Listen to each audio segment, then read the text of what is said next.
I'm Dr. Kendra Sweet, and I climbed Mount Kilimanjaro. I'm a malignant hematologist here at Moffitt. I am a clinical investigator, so I run clinical trials. My specialties are chronic myeloid leukemia and acute myeloid leukemia. And take a listen to your heart and lungs here. CML, or chronic myeloid leukemia, is a cancer of the bone marrow. The bone marrow is the factory that makes all of your blood cells. And it's really driven by one genetic change. And the nice part about CML is in the last 20 years, we've developed drugs that can specifically target that genetic change and more or less eradicate almost all of the leukemic cells. Take some deep breaths for me. So that these patients now have a life expectancy that is essentially the same as the general population. It's good to see you. They announced that for the 10-year anniversary of the International CML Foundation, they were planning a trip to climb Mount Kilimanjaro as really just recognition of the foundation and a way to raise some awareness for the foundation and raise some funds for the foundation. And as soon as they mentioned it, I knew I needed to go. There was no question in my mind that I wanted to go on that trip. Training in Florida is tough because we obviously have no mountains here. So I did a lot of running. We took a couple hiking trips, one to Colorado and one to Utah, just to get some altitude. I've done challenging events in the past, Ironman triathlons and marathons, and I was a competitive swimmer in college. And I enjoy hiking. So I figured if I could do these things, I should be able to climb Mount Kilimanjaro. The one question in my mind was, at the time the trip was announced, I was 16 weeks pregnant. So that was going to obviously make things a little more complicated because my son was 8 months old when we left for the trip.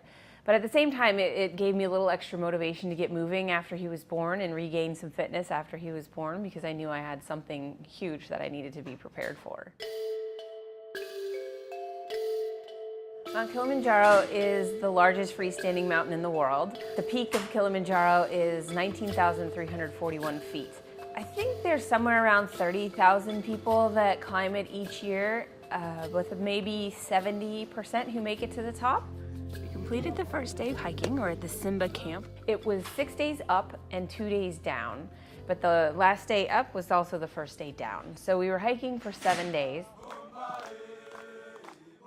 I mean, I've been camping, but not in many years, and never in a situation like that. More kind of recreational camping where you can light a fire and roast marshmallows. That was definitely not what we were doing here. There was no campfires. It was extremely cold. We're at about 14,500 feet. The hike up here today was short, very, very steep.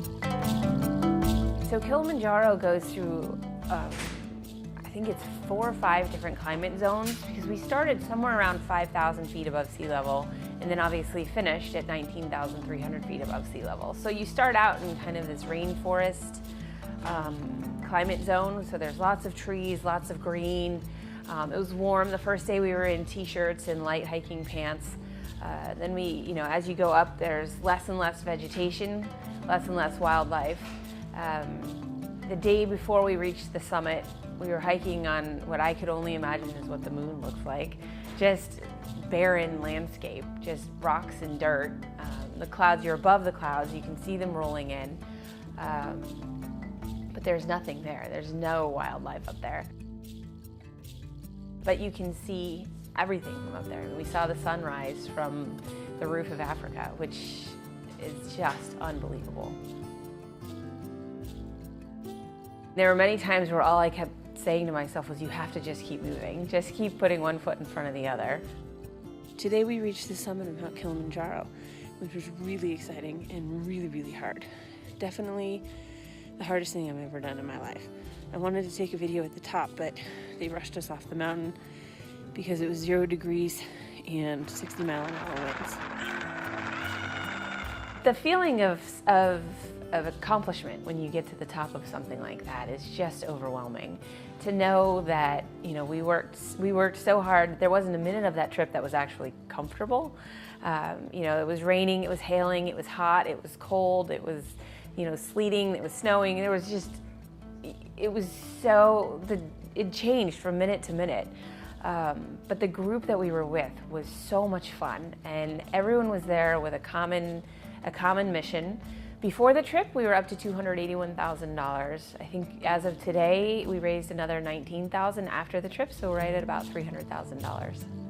It's funny because I very distinctly remember standing at the top when we took a group picture by the sign at the summit, where I looked like I want to die, and thinking to myself, I will never do this again, ever. This is so hard. But probably within 3 days, I was thinking, I could do it again. That would be fun if I went with the right people. So you kind of forget the pain and just remember the amazing parts of the whole thing. I was really proud of myself when we made it to the top. I was really proud of our entire group.